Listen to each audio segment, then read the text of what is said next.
जय झूलेलाल।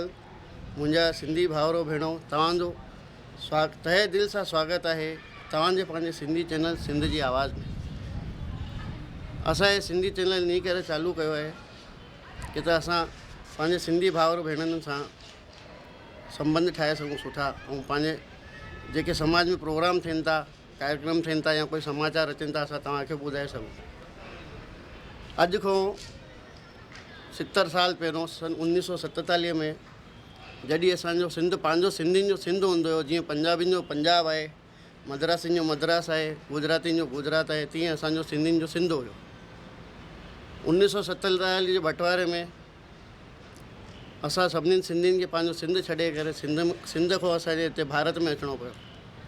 असांजा पुरखा, असांजा बुज़ुर्ग असांखे ॿुधाईंदा हुया कहिड़ी तकलीफ़ुनि सां गुज़री करे, कीअं पंहिंजी जान बचाए करे वणनि में, नदियुनि में, पहाड़नि में लिकी करे पंहिंजी जान बचाए करे भारत आया। त उहो ॾाढो ॾुखियो समय हुयो। अॼु जो समय बदिली चुकियो आहे।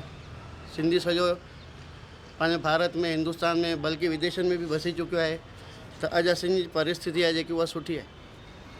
पर हिकु परिस्थिति इहा आई आहे, बदिलंदे ज़माने सां गॾु सोच बि बदिलजी आहे ऐं थोरी भाषाऊं बि बदिलजी वई आहे।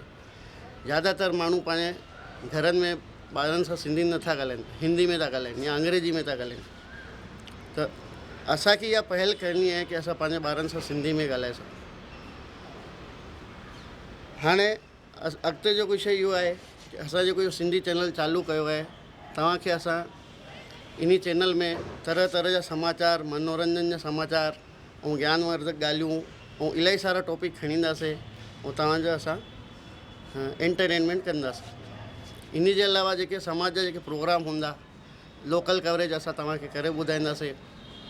तव्हां पंहिंजा जेके बि सिंधी प्रोग्राम कराओ था भाउर भेणो या पंचायत जे स्तर ते, उन जे लाइ तव्हां असांखे कॉन्टेक्ट करे सघंदा आहियो। कॉन्टेक्ट नंबर तव्हांजी स्क्रीन ते अची वेंदो। मां सूरज साहित्या सिंधी जी चैनल जी आवाज़ जी तरफ़ खां तव्हांजो वरी हिकु बार तव्हांजे पंहिंजे सिंधी चैनल सिंधी जी आवाज़ ते स्वागत थो कयां। तव्हांजो हे पंहिंजो चैनल आहे। तव्हां इन चैनल खे सब्सक्राइब करो, इन जा वीडियो शेयर कयो ऐं हेठि हिकु लाइक बटन ईंदो त उन खे लाइक करो या इन खे पसंदि करो। धन्यवाद।